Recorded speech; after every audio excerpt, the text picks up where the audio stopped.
अधिकार, ठीक है। और अगर इसका अनुच्छेद से हम लोग बात करें, किस अनुच्छेद में कहाँ से कहाँ तक डिफाइंड है ये, ठीक है, तो अनुच्छेद 12 से अनुच्छेद 35, ठीक। लेकिन अगर केवल उन मौलिक अधिकार का बात करें जो हमारे लिए दिए जाते हैं, ठीक है, तो वो स्टार्ट होते हैं आर्टिकल 40 से कब तक, आर्टिकल 32 तक, ठीक। तो रिमेनिंग क्या है, आर्टिकल 12 क्या, आर्टिकल 13 क्या, फिर 33, 34, 35 क्या, तो हम लोग आज समझने की कोशिश करेंगे कि क्या है वो सब कुछ, ठीक है। तो सबसे पहले स्टार्ट करते हैं हम लोग ये फंडामेंटल राइट्स, ठीक है। तो फंडामेंटल राइट्स बेसिकली है क्या, ठीक है, तो वो सारे राइट्स, ठीक है, वो सारे राइट्स जो कि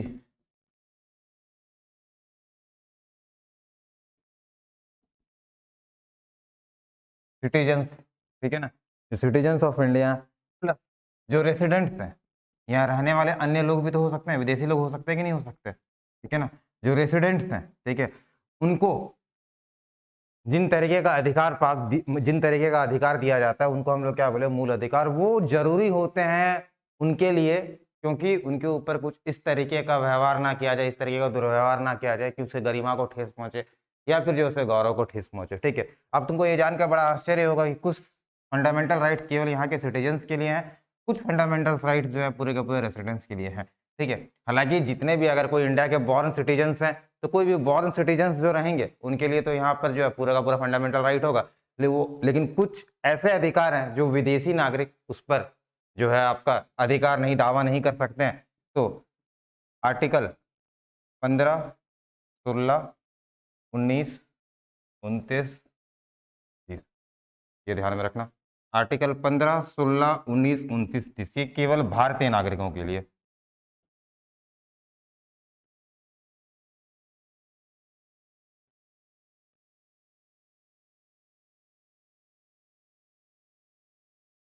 ओनली फॉर इंडियन सिटीजन्स, ठीक है ना।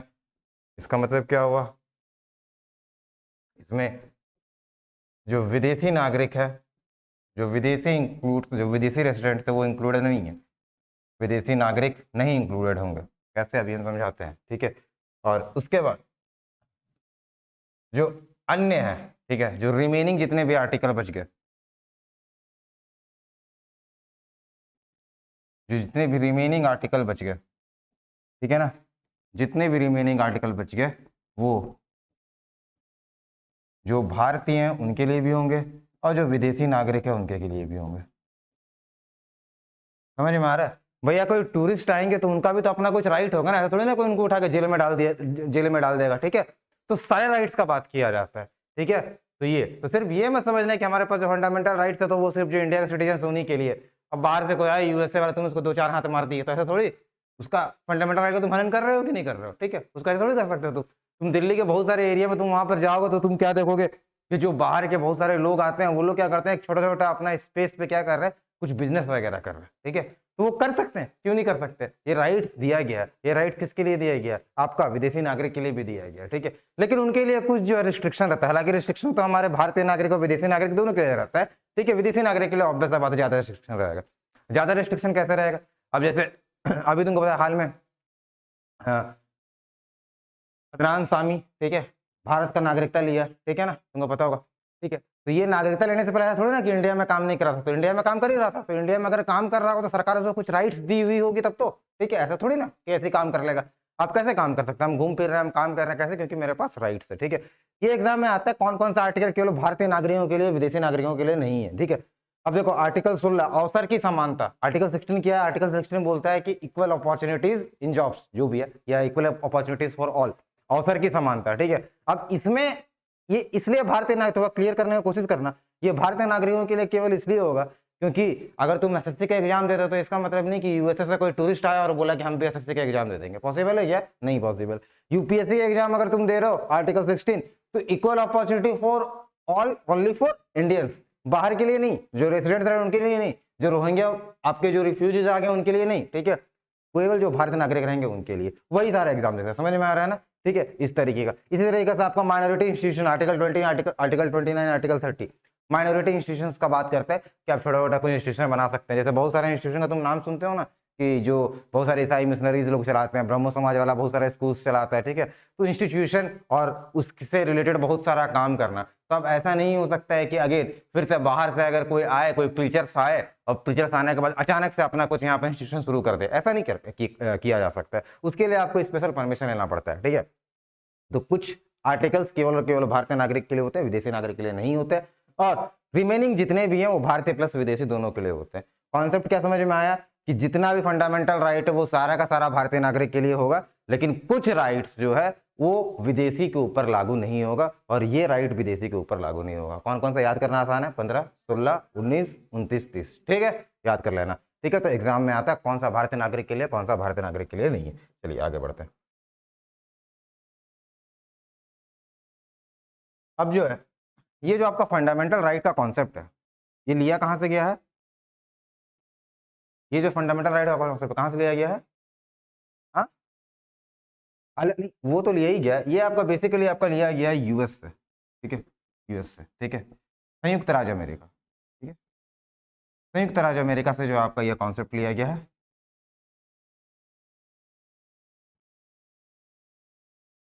ठीक, तो यहाँ से आपका ये पूरा का पूरा कॉन्सेप्ट लिया गया है फंडामेंटल राइट्स। तो फंडामेंटल राइट्स जो उस समय तुमको पता है कि जो यूएस का कॉन्स्टिट्यूशन था वो बहुत पहले ही स्टैब्लिश हो चुका था, और चूंकि वो बहुत पहले ही स्टैब्लिश हो चुका था तो वहाँ पर बहुत सारे प्रोविजंस पहले से होंगे, पहले से किए गए होंगे, तो हमको वहाँ से कुछ सीखने को मिला। तो वहाँ के कुछ जो बोरोइंग्स है वो लोग जो है हम लोग यहाँ पर देख लिए, वहाँ पर ले लिए कि कैसे होना चाहिए, क्या होना चाहिए। लेकिन उसके बाद भी देखते हैं जो फंडामेंटल राइट्स का कॉन्सेप्ट जो इंडिया में है, ठीक है, दैट इज आपका more broader then any other countries, ठीक है, तो वो तुमको ध्यान में रखना है। तो ये फंडामेंटल राइट्स का हम लोग पूरा का पूरा कॉन्सेप्ट ले लिए यूएसए से। हम लोग देखते हैं कि आगे इसके बाद क्या होता है। कुछ कुछ चीज और फंडामेंटल राइट्स के बारे में याद रखना, ठीक है। Fundamental right is not absolute,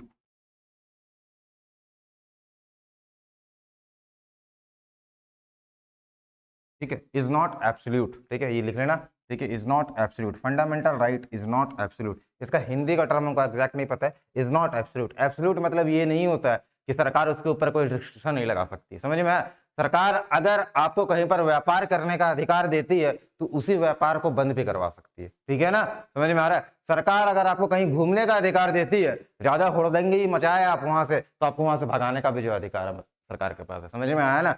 तो इसका मतलब ये हुआ, इसका मतलब तुम ये समझ रहे हो कि कहीं ना कहीं फंडामेंटल राइट्स एक तरफ से जनता को अधिकार दे रहा है, तो दूसरे तरफ से क्या कर रहा है, सरकार को उसके ऊपर भी ये अधिकार दे रहा है कि उसको प्रॉपर कहाँ रखे, एक रिस्ट्रिक्शंस में रखे, समझ में आया ना? तो कहीं ना कहीं ये कहीं ना कहीं फंडामेंटल राइट्स, ठीक है ना, इसमें दो पार्ट्स आ जाते हैं, ठीक है, कौन कौन? एक सिटीजन, अब सिटीजन मतलब सब समझ लेना जितने भी लोग हैं, ठीक है, सिटीजन प्लस गवर्नमेंट, ठीक है। और ये क्या करती है कि जो गवर्नमेंट के जो इनिशिएटिव है या गवर्नमेंट को पावर को क्या करती है, रेस्ट्रिक्ट करती है। रेस्ट्रिक्ट करती है मतलब उनमें अवरोध, मतलब ऐसा नहीं कि आप जबरदस्ती कोई ऐसी चीज इंपोज कर दें जिससे किसी का फंडामेंटल राइट का उल्लंघन हो। हाथों हाथ, हाथों हाथ क्या होता है? हाथों हाथ क्या होता है? जो सिटीजन का राइट होता है, हाथों हाथ क्या होता है? जो सिटीजन का राइट होता है उसके ऊपर रीजनेबल रिस्ट्रिक्शन होता है, मतलब रिस्ट्रिक्शन किसके ऊपर होता है? दोनों के ऊपर, समझ में आ रहा है? ठीक है, तो पहले केवल फंडामेंटल राइट देखो 14 से 32 तो आई एग्जाम में तो वही आना है कि आर्टिकल 14 क्या, आर्टिकल 15 क्या, आर्टिकल 17 क्या, लेकिन फिर भी हम थोड़ा सा समझाना चाहते हैं ताकि आगे तुम्हारा थोड़ा सा कॉन्सेप्ट क्लियर है, ठीक है। तो ये सिटीजन क्या एक तरीके से गवर्नमेंट को रिस्ट्रिक्ट कर रही है, आप कुछ ऐसा कानून नहीं बनाएंगे जिससे कि उनका अधिकार छीना जा सके, ठीक है। ये आपका मेनका गांधी विवाद में क्या हुआ था? जो मेनका गांधी केस थे, जो मेनका गांधी जो अभी हमारी लीडर्स है, ठीक है ना, पता ही है तुमको मेनका गांधी, इनमें क्या हुआ था, इनका पासपोर्ट ले लिया गया था, इनको बाहर जाने के लिए जलील कर दिया गया। तो ये बोला ये तो मेरा अधिकार कहा है, हम अपने ही राज्य में कहीं जा रहे हैं, मेरे हाथ में पासपोर्ट और आप जो हमको बाहर जाने से मना कर रहे हैं, बोला कि मेरा अपमान हो रहा है, ठीक है। तो इसके लिए वो सुप्रीम कोर्ट तक गई और सुप्रीम कोर्ट बोला ये जीने के अधिकार का उल्लंघन है, ठीक है ना, राइट टू लाइफ। और राइट टू लाइफ में सिर्फ आपका ये नहीं होता है कि आपका जो है प्राण और दैहिक स्वतंत्रता का अधिकार, कि आपसे आपका प्राण नहीं छीन लिया जाए। इसका मतलब ये भी होता है कि आपको गरिमापूर्ण जीवन जीने का अधिकार है, ठीक है। आपको कहीं पर बेइज्जत नहीं किया जा सकता है, ठीक है। तो उस तरीके का चीज तो समझ में आ रहा है ना। गवर्नमेंट अगर रिस्ट्रिक्ट कर रही है तो यहाँ पे रीजनेबल रिस्ट्रिक्शन हो जा रहा है, ठीक है। रीजनेबल रिस्ट्रिक्शन क्या हो रहा है, एक मूवी आया, एक मूवी का बहुत सारा मूवी आता है जिसमें तुम देखते हो कि बैन लगा दिया जाता है कुछ समय के लिए। इसे एक मूवी पद्मावती करके एक मूवी आया था कि नहीं आया था, ठीक है। पद्मावती करके एक मूवी आया था, ठीक है। ये जो मूवी आया था तो इस मूवी में बहुत ज्यादा हुड़दंग मचने के बाद जो है इसको 1-2 महीने बहुत जगह स्टेट पे बैन कर दिया गया था। क्यों बैन कर दिया गया था इसको? भैया मूवी दिखाना तो हमारा आर्टिकल 19 का अधिकार है, फ्रीडम ऑफ एक्सप्रेशन, ठीक है। इसका मतलब जो डायरेक्टर प्रोड्यूसर जो इंडियन से मूवी बना उसका पैसा तो डूब गया, वो तो कोर्ट में जा सकते थे, ठीक है। लेकिन कोर्ट क्या बोली? कोर्ट बोली सरकार अगर चाहे तो लॉ एंड ऑर्डर को देखते हुए उस पर क्या लगा सकती है? रीजनेबल रिस्ट्रिक्शन, युक्ति युक्त प्रतिबंध लगा सकती है। युक्ति युक्त प्रतिबंध लगा सकती है। युक्ति का मतलब कुछ रीजन होना चाहिए, ऐसे नहीं। तो क्या लगा, उस समय बहुत सारे लोग, जो बहुत सारे विभिन्न वर्ग के लोग थे, उनको ये लगा कहीं ना कहीं हमारे जो मान्यता है, रिलीजन जो भी मान्यता को ठेस पहुंचाने की कोशिश किया जा रहा है, तो ये गलत है, ठीक है। हालांकि बाद में ये बोला गया ये एक फिक्शन स्टोरी है, तो फिक्शन स्टोरी में कुछ भी इस तरीके का बात नहीं आना चाहिए। तो हम तुमको ये समझाने की कोशिश कर रहे हैं कि रिस्ट्रिक्शन दोनों साइड से लग सकता है, कभी भी लग सकता है, ठीक है। सिटीजन अगर ज्यादा करे गवर्नमेंट रिस्ट्रिक्शन लगा दे, और गवर्नमेंट के ऊपर तो पहले ही थोपा हुआ है कि भैया आप कुछ भी ऐसा चीज नहीं करेंगे जिससे सिटीजन का राइट जो है आप छीनने का कोशिश करेंगे, ठीक है। लेकिन कभी कभी ऐसा हो भी जाता है, और ऐसा हुआ है। आर्टिकल 31 क्या था? राइट टू प्रॉपर्टी वाला केस था ना जी, राइट टू होल्ड प्रॉपर्टी वाला, संपत्ति का अधिकार वाला, ठीक है। हटा दिया ना इसको? क्यों हटाया? अभी तो बोले कि फंडामेंटल राइट नहीं हटा सकता है, क्यों हटा दिया? क्यों हटा दिया? सोचो। अभी हम तुमको समझा रहे थे ना, पूरा तो यही समझा है, फिर तो आर्टिकल 31 हटा दिया, कहा है? सोचो, हम लोग को तो जरूर सोचना चाहिए।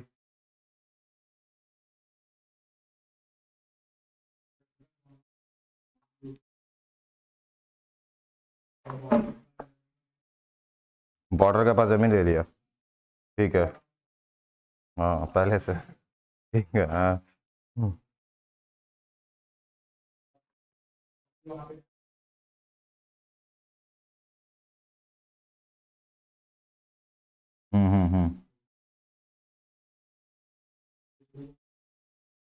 देश पे तो बहुत पहले से दिक्कत है। हाँ।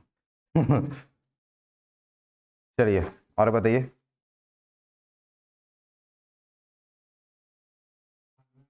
हम्म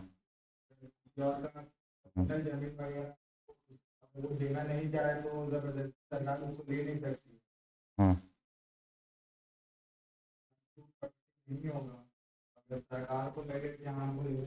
यस, ठीक है, समझने का कोशिश करना, ठीक है। एक केस आया, ठीक है, एक केस आया, ठीक है।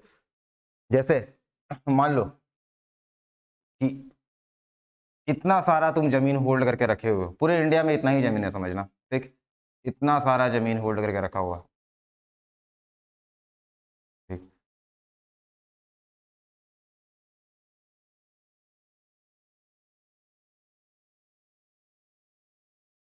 ठीक है, और जो रिमेनिंग जमीन है वो गवर्नमेंट का, ये जमीन जो है ये गवर्नमेंट का, ठीक है।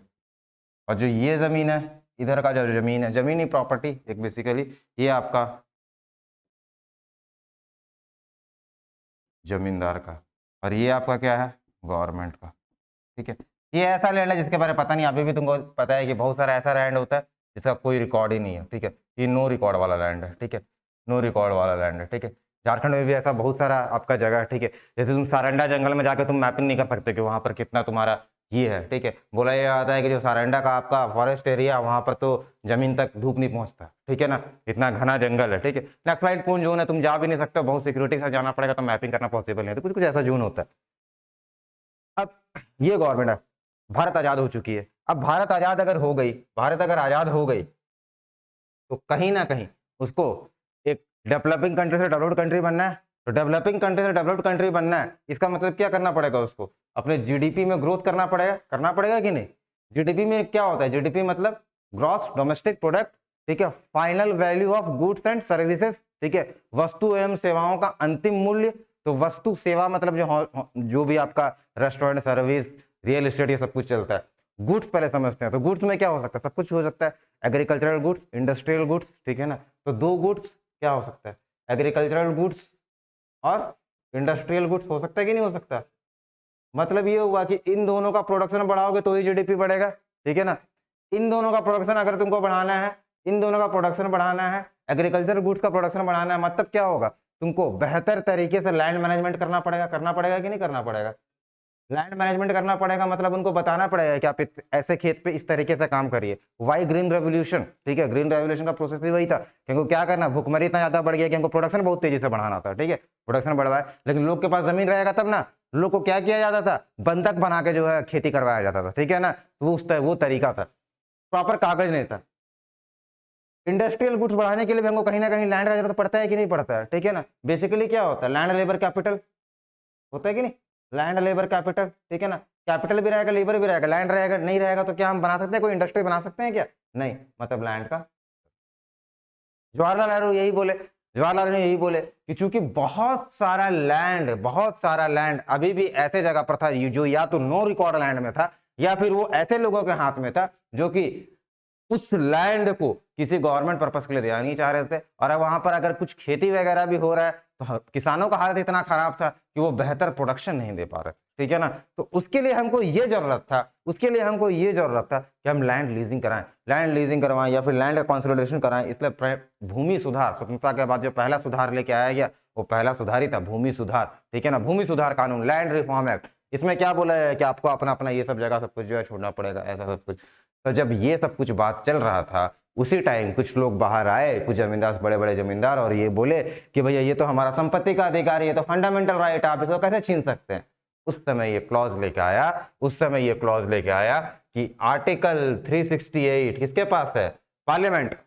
आर्टिकल 368 पार्लियामेंट के पास है, पार्लियामेंट संविधान में संशोधन कर सकती है। और अगर पार्लियामेंट को कभी भी ऐसा लगता है कि कुछ जरूरी काम करने के लिए हमको अगर फंडामेंटल राइट में भी संशोधन करने का जरूरत पड़े तो हम लोग उसको कर सकते हैं, ठीक है ना। और संपत्ति का अधिकार को इस तरीके से, ऐसा नहीं कि संपत्ति के अधिकार को खत्म ही कर दिया गया, वो अभी हमारा कॉन्स्टिट्यूशनल राइट्स है, लीगल राइट खत्म नहीं कर दिया गया, लेकिन उसको फंडामेंटल राइट से हटा दिया गया, ठीक है। क्योंकि कुछ सेक्शन ऑफ लोग बहुत ज्यादा जमीन जो है होल्ड करके रखे हुए थे, और इसलिए आर्टिकल 368, ठीक है, इसी के बाद एक केस आता है 1973 में, केस 1। अब सरकार तो मनमानी कर सकती है, बोलिए कि हम हर जगह संशोधन कर देंगे, संविधान ही बदल देंगे, ठीक है ना। इसलिए 1973 में एक केस आया, ये केस का नाम याद रखना, इसको बोला गया केशवानंद भारती केस, ठीक है ना, इसको बोला गया केशवानंद भारती केस, ठीक है। इस केस का मूल मुद्दा ही यही था कि अगर आर्टिकल 368 पावर देता है पार्लियामेंट को कि आप संविधान में संशोधन कर सकते हैं, तो कल के डेट में पूरा संविधान ही संशोधन कर देगा ये लोग, सारा फंडामेंटल राइट छीन लेगा, सब कुछ छीन लेगा। तो बोला जी नहीं, ऐसा नहीं किया जा सकता है, ठीक है ना। केशवानंद भारती केस में सुप्रीम कोर्ट बोलता है, केशवानंद भारती केस में सुप्रीम कोर्ट बोला कि ठीक है, आप संविधान संशोधन कर सकते हैं, आप संविधान संशोधन कर सकते हैं, कौन, पार्लियामेंट। आप फंडामेंटल राइट्स जो है उनका भी संशोधन कर सकते हैं, और जो अदर प्रोविजंस है, जितने भी अदर प्रोविजंस आप उनका भी संशोधन कर सकते हैं, लेकिन जो बेसिक स्ट्रक्चर है, जो संविधान का बेसिक प्रिंसिपल्स है, उसको संशोधन आप नहीं कर सकते। बेसिक प्रिंसिपल मतलब क्या हुआ, democracy is the basic principle, ठीक है, लोग चुन के आएंगे। आप ऐसा नहीं बोल सकते हैं कल के डेट में कि हम लोग डेमोक्रेसी खत्म कर देते हैं, कब चुनाव नहीं होगा। ऐसा करता है ना रशिया वाला लोग, करता है ना, देखे हो ना तुम वहां पर कि अब 10 साल तक चुनाव नहीं होगा। अभी चाइना का जो आपके प्रेसिडेंट थे वो भी ऐसे ही कुछ किए हैं, ठीक है, कि अपना टेन्योर ही बढ़वा देते हैं कि 5 साल रहेगा नहीं, अब हम लोग 10 साल अपना टेन्योर रखेंगे। तो जो बेसिक प्रिंसिपल आप उसको चेंज नहीं कर सकते हैं, तो इसको हम लोग बोलते हैं मूल संरचना या फिर बेसिक स्ट्रक्चर, ठीक है। आप सब कुछ चेंज कर सकते हैं, लेकिन जो बेसिक स्ट्रक्चर है कॉन्स्टिट्यूशन का उसको चेंज नहीं कर सकते हैं,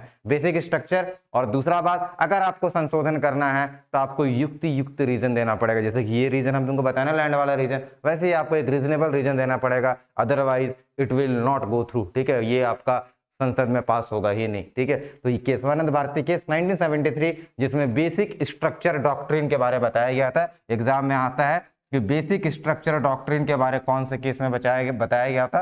तो basic structure doctrine 1973 is all about Keshavananda Bharati case, कि केशवानंद भारती क्या थे, एक किसी मठ के अधिकार, ये भारती केशवानंद भारती केस मतलब समझ रहे हो ना, ये केशवानंद भारती कोई आदमी था जो गया था अपना केस लेके सुप्रीम कोर्ट, तो और जब उसके ऊपर जजमेंट आ गया तो वो केस बन गया केशवानंद भारती केस, ठीक है ना। तो ये है 1973 बेसिक डॉक्ट्रिन स्ट्रक्चर आता है कि बेसिक डॉक्ट्रिन स्ट्रक्चर कहाँ, और केशवानंद भारती की इधर लैंडमार्क जजमेंट, ये किस चीज से रिलेटेड है, ये आपका इस चीज से रिलेटेड है कि संविधान जो संसद जो आपका कहीं भी जो है संशोधन कर सकती है, ठीक है, लेकिन उसकी जो मूल संरचना है उस पर छेड़छाड़ नहीं कर सकती है। मूल संरचना क्या हो गया, जैसे फेडरलिज्म, जैसे लोकतंत्र, ठीक है ना, इस पर छेड़छाड़ नहीं कर सकती है। कल को मूल अधिकार, जैसे मूल संरचना में हम तो सुप्रीमेसी ऑफ, हम लोग तो ये भी मान सकते हैं ना जो जुडिशरी का एग्जिस्टेंस है वो भी कहीं ना कहीं मूल संरचना है। कल को संविधान को मन किया, नहीं कल को संसद को मन किया, बोला कि नहीं हम लोग क्या करते हैं, इस जो है हमारा जुडिशरी है इसी को ही डिसॉल्व कर देते हैं, तो दिक्कत हो जाएगा, तो वैसा नहीं करना है, ठीक है। तो that is all about basic structure doctrine. हम बता दिए कि किसी भी पार्ट में संशोधन हो सकता है, कैसे हो सकता है, केशवानंद भारती केस, ठीक है, और फंडामेंटल राइट्स मतलब क्या था। चलिए अब आगे बढ़ते हैं, ठीक है। अब आगे हम लोग एक एक आर्टिकल पकड़ते हैं और एक आर्टिकल पकड़ के धीरे धीरे आगे बढ़ते हैं। आर्टिकल 20 क्या बोल, आर्टिकल 12 क्या बोलता है, article 12 is about definition of state, राज्य की परिभाषा।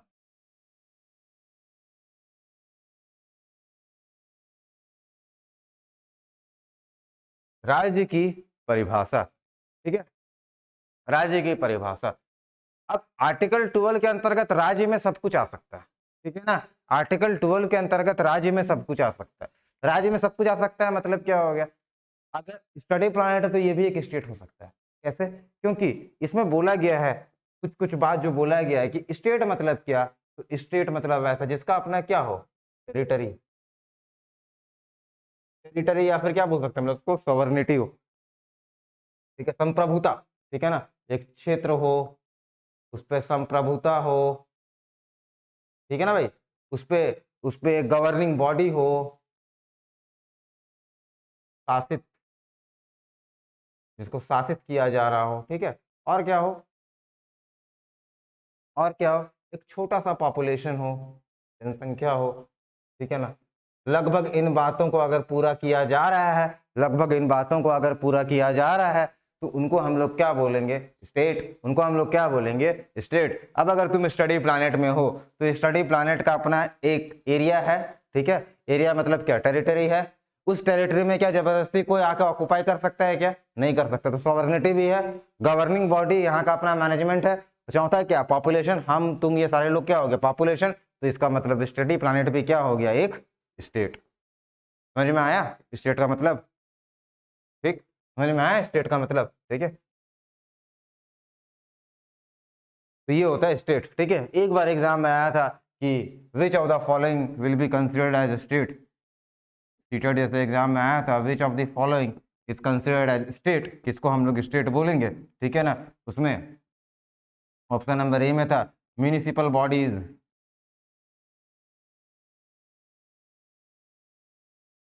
उसमें था म्यूनिसिपल बॉडीज, उसमें था वार्ड, उसमें था सेंट्रल सेक्रेटेरिएट, पीएमओ वाला सेंट्रल सेक्रेटेरिएट, और उसमें था ऑप्शन डी इंडिया, क्या मारोगे, और option E all of the above मार लो, तो क्या मारोगे, ऑब्वियस है ऑल ऑफ द अबव। क्यों, क्योंकि तुम सब में देख लो, म्यूनिसिपल बॉडीज सब कुछ है, ठीक है, वार्ड सब कुछ है, सेंट्रल सेक्रेटेरिएट सब कुछ है, इंडिया सब कुछ है, ठीक है ना, तो ये सब कुछ, तो इसको हम लोग बोलते हैं स्टेट। तो ध्यान देना, सिर्फ ये आर्टिकल 12 के लिए तुमको ऐसा समझना, जब हम लोग फंडामेंटल राइट पढ़ रहे हैं तब तुमको ऐसा समझना है कि स्टेट मतलब क्या है, ठीक है ना। अदरवाइज स्टेट को हम लोग पॉलिटी में दो टर्म से डिफाइन करते हैं, एक इंडिया एज ए स्टेट, ठीक है ना, और एक जो इसके डिफरेंट डिफरेंट पार्ट है, जैसे कि आपके Jharkhand, Jharkhand as a state एक राज्य के हिसाब से, तो हम लोग वो डिफाइन करते हैं। लेकिन जब हम लोग ये देखेंगे तो इसमें स्टेट का मतलब सबको कंसिडर करना है। जैसे अगर म्यूनिसिपल बॉडीज तुम्हारा राइट का हनन करता है तो हम लोग क्या बोलेंगे कि state is deteriorating the power of citizen, state मतलब कौन सा स्टेट, म्यूनिसिपल बॉडी, तो ऐसा होता है, ठीक। तो आर्टिकल 12 समझ में आ गया, क्लियर है, कोई दिक्कत नहीं है, आगे बढ़ते हैं। आर्टिकल 13, आर्टिकल 13, ठीक है, संसद ऐसी कोई विधि नहीं बनाएगा जो मूल अधिकारों का हनन करती है या उसे न्यून करती है। अगर ऐसा कोई कानून बनाता है तो जिस हद तक वो कानून बनाया गया है उस हद तक उसको शून्य कर दिया जाता है। ठीक है, तो ये पूरा स्टेटमेंट है आर्टिकल 13 का। अब तुमको हम समझाते हैं, ये तुमको याद करने का जरूरत है नहीं, लिखने का जरूरत है नहीं। ठीक है, और क्या करना कि बाकी लोग जैसे अगर तुम लोग का जैसे मीन्स है ना, तुम लोग कहीं मीन्स लिखोगे तो तुम लोग को एक बेयर एक्ट खरीदना पड़ेगा और सेम टू सेम वैसे ही वहां पर लिखना पड़ता है एग्जाम में। ठीक है ना, तो वो तुमको समझ में आना चाहिए। लेकिन अभी प्रीलिम्स पॉइंट ऑफ व्यू से आर्टिकल 13 मतलब ये समझना कि संसद सबसे पहला कानून कौन बनाता है, संसद। ठीक है, सेंट्रल का बात हो रहा है। संसद कोई ऐसे कानून नहीं बनाएगा जो फंडामेंटल राइट को छीनती है या फिर क्या करती है, उसको कम करती है। ठीक है, पार्लियामेंट हम लिख देते हैं, पार्लियामेंट ऐसी कोई विधि नहीं बनाएगा जो फंडामेंटल राइट को या तो खत्म करती है या फिर क्या करती है, कम करती है। और अगर ऐसा कानून बन जाता है तो, अगर ऐसा कानून बन जाता है तो, ठीक है, जिस हद तक फंडामेंटल राइट्स को न्यून किया गया है उस हद तक उसको खत्म कर दिया जाता है। बोलने का मतलब इसको फर्दर इंटरटेन नहीं किया जाएगा। ठीक है, अगर न्यून किया गया तो उसको फर्दर एंटरटेन नहीं किया जाएगा। तुम लोग क्या बेयर एक्ट लेके आए हो क्या? अच्छा, ये वही वाला है क्या जो हम तुमको एक बार पीडीएफ दिए थे? अच्छा अच्छा, शाबाश, चलो ठीक है, बढ़िया। ठीक है, ये तुम भी ले लेना एक, ये है ना, ठीक है, good। ये तुम भी ले लेना एक। समझ में आ गया क्या है? अब थोड़ा सा एग्जाम्पल से समझना। ठीक है, क्या बोला, संसद कोई ऐसा कानून नहीं बनाएगा जो फंडामेंटल राइट को खत्म करती है, तो पहला बात क्लियर है, वो ऐसा कानून बना ही नहीं सकता जो फंडामेंटल राइट को खत्म करेगी। ठीक है ना, और खत्म करेगी तो उसको युक्त प्रतिबंध देना पड़ेगा। हालांकि अब ऐसा पॉसिबल नहीं है कि वो किसी भी केस को खत्म कर सके। ठीक है, और दूसरा, अगर न्यून करती है तो उसको शून्य घोषित कर दिया जाएगा, न्यून करती है तो शून्य घोषित कर दिया जाएगा। सपोज हम एक आदमी, ठीक है ना, हम यहाँ से जा रहे हैं, मान लो लालपुर तक गए। ठीक है, हम लालपुर तक गए। अब मूवमेंट तो मेरा फंडामेंटल राइट है, हम कहीं भी जा सकते हैं, मूवमेंट कर सकते हैं, कोई दिक्कत नहीं है। ठीक है, तो हम यहाँ से यहाँ जो है मूवमेंट करने का कोई दिक्कत नहीं है भाई, बेहतरीन। ठीक है, अचानक क्या हुआ कि आसपास की जो सरकार थी वो बोली कि अब कोई भी आदमी यहाँ से लालपुर नहीं जाएगा। ठीक है ना, अब बाकी सब जगह घूम सकते हैं, यहाँ पर नहीं घूम सकते हैं। ठीक है, कारण पूछा गया, कोई कारण नहीं है। क्या कुछ इस तरीके का आपका सिक्योरिटी इशूज था? नहीं, कुछ भी इशूज नहीं था। तो कहीं ना कहीं सारे लोगों को बंद कर दिया गया। ठीक है, और बोला कि भैया यहाँ से यहाँ आप जा ही नहीं सकते, यहाँ से यहाँ घूम ही नहीं सकते। ठीक है ना, तो कहीं ना कहीं आपका मूवमेंट का जो आपका राइट था उसको कम करने का कोशिश किया गया। ठीक है, तो ये जो आदमी था, ये आदमी कहाँ जाएगा, हाई कोर्ट या फिर कहाँ जाएगा, सुप्रीम कोर्ट। ठीक, हाई कोर्ट जाएगा या फिर सुप्रीम कोर्ट जाएगा। पूछा जाएगा सरकार से कि आप ऐसा क्यों किया, सरकार जवाब नहीं दे पाएगी तो जो ये चीज किया गया था उसको क्या कर दिया जाएगा, हटा दिया जाएगा। इसको क्या कर दिया जाएगा, पूरा का पूरा सिस्टम को हटा दिया जाएगा और दोबारा इसको बहाल कर दिया जाएगा। समझ में आया? बोला कि अब कोई भी आदमी कहीं भी घूम सकता है। तो जिस मात्रा तक कम किया गया था उस मात्रा तक उसको हटा दिया जाएगा कि नहीं, वापस फिर से चालू कर दिया जाएगा कि नहीं, तो वही है आर्टिकल 13। समझ में आ गया आर्टिकल 13? चलिए आगे बढ़ते हैं।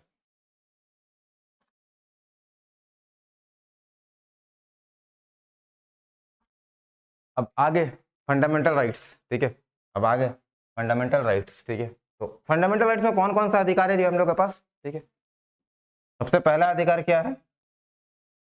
यस,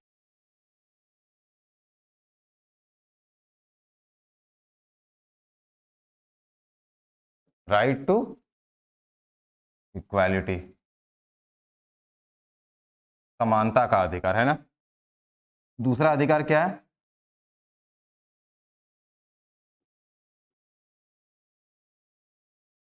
राइट टू फ्रीडम, स्वतंत्रता का अधिकार। और क्या है भाई बताओ?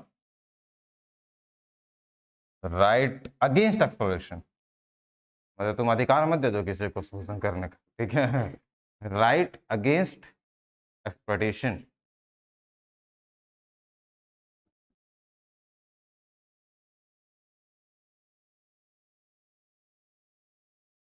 ठीक है, शोषण के विरुद्ध अधिकार।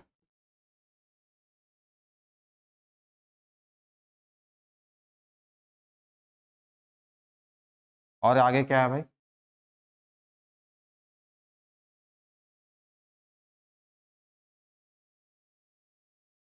राइट टू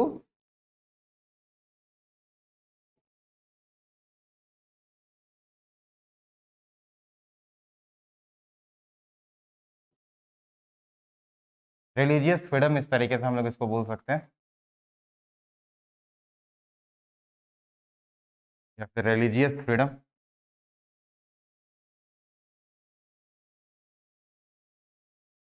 इसको क्या बोलते हैं? धार्मिक स्वतंत्रता। तो हम लोग क्या बोले? धार्मिक स्वतंत्रता। चलिए भाई, आगे आगे बता दो, आगे क्या है? आगे, yes, cultural and educational rights. ठीक है ना भाई? सांस्कृतिक एवं शैक्षिक अधिकार।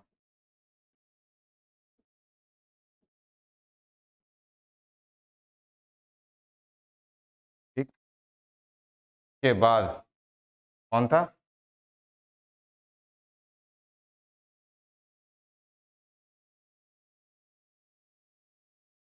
एक प्रॉपर्टी वाला राइट था ना, तो क्या कर दिया गया? रिपील्ड, हटा दिया गया। ठीक है ना? कहाँ से हटा दिया गया? मौलिक अधिकार से हटा दिया गया। ठीक है ना? तो संपत्ति का अधिकार को हटा दिया गया।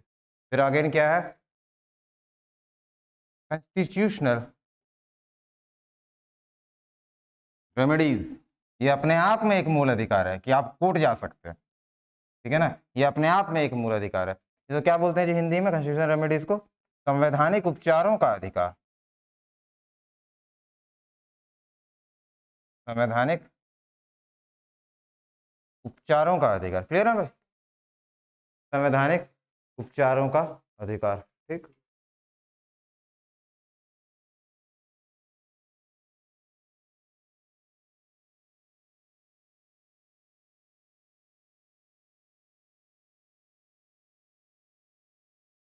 क्या हो गया ये?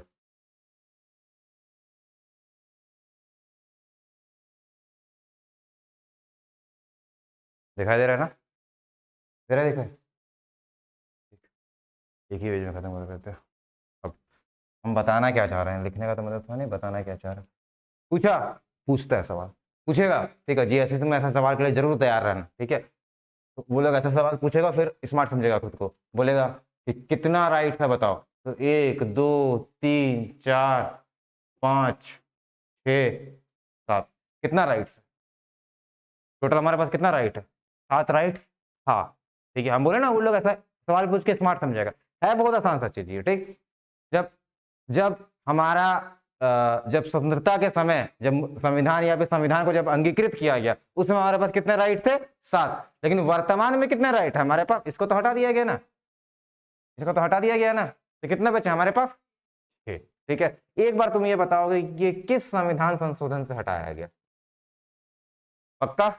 इसको हटाया गया 44th constitutional amendment. 44th constitutional amendment. ठीक, चलिए, तो अब हमारे पास कितने राइट बचे? 6। तो वर्तमान में हमारे पास कितने राइट है? 6। तो कंफ्यूज मत होना। ठीक है ना भाई? चलिए, अब right to equality. Right to equality कौन कौन सा आर्टिकल आएगा भाई राइट टू इक्वालिटी में? आर्टिकल 14 से आर्टिकल 18।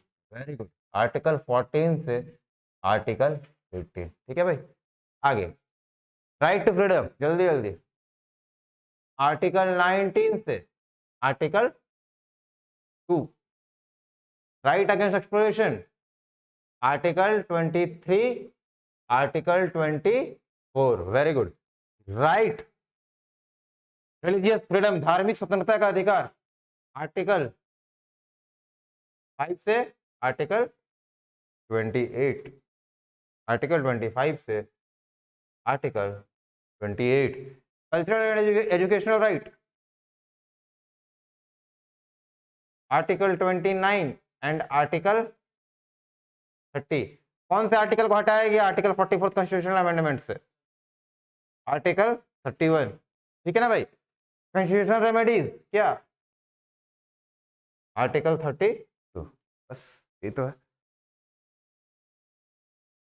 अब वो लोग और तेज बनेगा, तो पूछेगा बताइए समानता के अधिकार के अंतर्गत कितने अधिकार हैं, तो समानता के अधिकार के अंदर कितने अधिकार है, गिन लो। आर्टिकल 14, 15, 16, 17, 18, 5 अधिकार है, ठीक है ना। तो इस तरीके से समानता अधिकार कितने अधिकार है, तो 19 ओवरऑल, 19, 20, 21, 22, ठीक है, 4। और उसमें भी पूछता है, ये है 19 के अंदर जरूर पूछता है कि बताइए 19 में कौन कौन सा अधिकार है, ठीक है ना, तो ध्यान देना, ठीक है।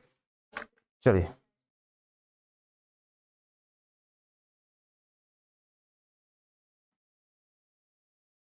क्या वो घूमने को ऊपर अधिकार नहीं है, क्यों, क्या बोल रहे हो? हाँ। अच्छा अच्छा, ऐसा।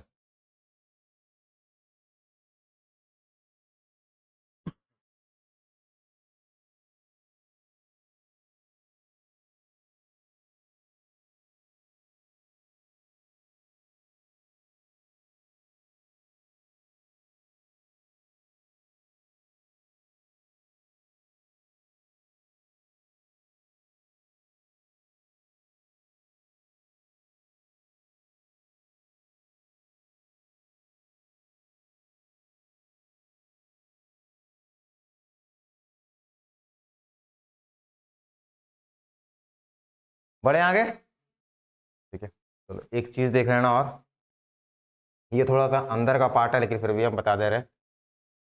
आर्टिकल 23, 24, ठीक है ना, और यहां से निकाल लो आर्टिकल 17 और आर्टिकल 18। जैसे सुनो, इसका मतलब क्या होता है, जो हम ये पिंक वाला किए इसका मतलब क्या होता है, ठीक है। अगर संविधान में, अगर तुम जैसे कि एक्ट में पढ़ोगे तो एक्ट में लिखा हुआ है कि आर्टिकल 23 में कि हमको किसी भी तरीके का इस तरीके का चीज नहीं करना है कि भैया हम लोग बाल व्यापार कर रहे हैं, है ना, या फिर वैश्यावृत्ति वाले चीज को बढ़ावा दे रहे हैं, तो इस तरीके का चीज हम लोग को नहीं करना है, ठीक है। तो संविधान बोला कि नहीं करना चाहिए, आप नहीं करिए, ये अधिकार है, वहां पर जो लोग रह रहे हैं उनका अधिकार है, आप उसको वैश्यावृत्ति में लिप्त थोड़ी ना कर सकते हैं भाई। आप थोड़ी ना उनका खरीद फरोख्त कर सकते हैं, व्यापार थोड़ी ना कर सकते हैं, वो थोड़ी ना कोई गुड्स वाले आइटम है, ये तो नहीं कर सकते। लेकिन संविधान बोला ही नहीं कि करिए, क्या फिर सजा देना चाहिए ना, सजा देने का तो बात ही नहीं है। तो बोलने का मतलब क्या है, आर्टिकल 23, 24 में ये बोला कि कुछ अधिकार ऐसे हैं वो तब तक लागू नहीं होंगे जब तक कि सरकार संसद में उसके लिए ये कानून ना बना दे कि भैया ये चीज अगर ऐसा किया जाता है तो इसका दंड का प्रावधान हम लोग करेंगे। समझ में आया? इसे तुम देखते हो कि आर्टिकल 23 जैसे कि किसी भी तरीके का मानव दुर्व्यापार हो रहा है, किसी भी तरह का वैश्यावृत्ति हो रहा है, किसी भी तरीके का बच्चों का खरीद फरोख्त का काम हो रहा है, बच्चों को कहीं कहीं इंडस्ट्री में काम लगाया जाने का काम हो रहा है, तो वहां पर क्या नियम कौन बना रहा है, नियम सरकार बना रही है, ठीक है ना। क्यों सरकार बना रही है? इस चीज को आधार बनाते हुए कि ये मूल अधिकार है, और अगर मूल अधिकारों का हनन हुआ तो उसके खिलाफ क्या किया जाएगा, आपको पनिश किया जाएगा। और पनिश करने का जो नियम और रीत है वो कौन बनाएगा? संसद बनाएगा। क्लियर है? इसी तरीके से आर्टिकल 17 ये बोलता है कि छुआछूत के विरुद्ध अधिकार, ठीक है, राइट अगेंस्ट क्या, अनटचेबिलिटी, ठीक है ना। आप ऐसा किसी को अस्पृश्य भावना से नहीं काम करवा सकते हैं, ठीक है ना। और अगर ऐसा हुआ तो क्या, संविधान ने सिर्फ बोल दिया कि ऐसा नहीं होना चाहिए, ऐसा हुआ तो क्या, तो उसके लिए फिर कानून कौन बनाएगा? सरकार। तो इंपावर किसको किया गया है? पार्लियामेंट को। तो किस किस चीज के लिए, और तुम लोग के लिए एग्जाम के लिए बहुत इंपॉर्टेंट है, किस किस चीज के लिए एम्पावर किया गया? आर्टिकल 23, आर्टिकल 24 और आर्टिकल 17, आर्टिकल 18, ठीक है। हालांकि जीएसएससी में ऐसा सवाल आना थोड़ा मुश्किल है क्योंकि ये बहुत इन डेप्थ कॉन्सेप्ट है, तो ये तुमको समझ में आना चाहिए, ठीक है। 44th कॉन्स्टिट्यूशन अमेंडमेंट क्लियर है, आर्टिकल 31 क्लियर है, आर्टिकल 32 क्लियर है। चलिए हम लोग आगे बढ़ते हैं एक एक करके। आर्टिकल 40, इसमें से कुछ कुछ चीजें जो हम तुमको बस समझाएंगे, अदरवाइज जितना भी रिमेनिंग चीज है जेएसएससी के हिसाब से उसमें क्या होगा, तुमको सारा का सारा आर्टिकल बस याद रहना चाहिए, गो थ्रू रहना चाहिए, ठीक है। और उसमें भी आर्टिकल 15 बहुत ज्यादा पूछता है, आर्टिकल 17 बहुत ज्यादा पूछता है, आर्टिकल 23 बहुत ज्यादा पूछता है, आर्टिकल 25 बहुत ज्यादा पूछता है। तो कुछ 6-7 आर्टिकल जिसको रिपीट मोड में पूछता है। और आर्टिकल 19 के अंदर जो 6 आर्टिकल है, 19(1)(2) मतलब जो भी आपका मूवमेंट, रेसिडेंस, कमर्शियल, जितना भी व्यापार करने का जो भी है उसके अंदर का सवाल पूछता है, ठीक है। एग्जाम में और क्या क्या पूछ सकता है वो भी हम तुमको बताते हुए चलेंगे, लेकिन हम सारा 1 to 1 जाकर डिस्कस करना पॉसिबल नहीं है क्योंकि कम से कम 2-3 क्लास लग जाएगा पूरा का पूरा डिस्कस करने और समझाने में, ठीक है। तो जो बहुत ज्यादा इंपॉर्टेंट है वो हम तुमको बताते जाते हैं, और यहाँ से हमको 1-2 क्वेश्चन निकालना है, तो जो मेजोरिटी क्वेश्चन था वो हम लोग अब तक निकाल चुके हैं, तो और हम लोग निकालते हैं। तो जेएसएससी के लिए उतने के लिए मोर देन सफिशिएंट, केवल तुमको याद करना है सारा आर्टिकल्स, ठीक है ना। और कैसे कैसे सवाल बन रहा है ये भी हम बताते जाते हैं। अभी और 1-2 मजेदार हम तुमको क्वेश्चन बताएंगे, ठीक है।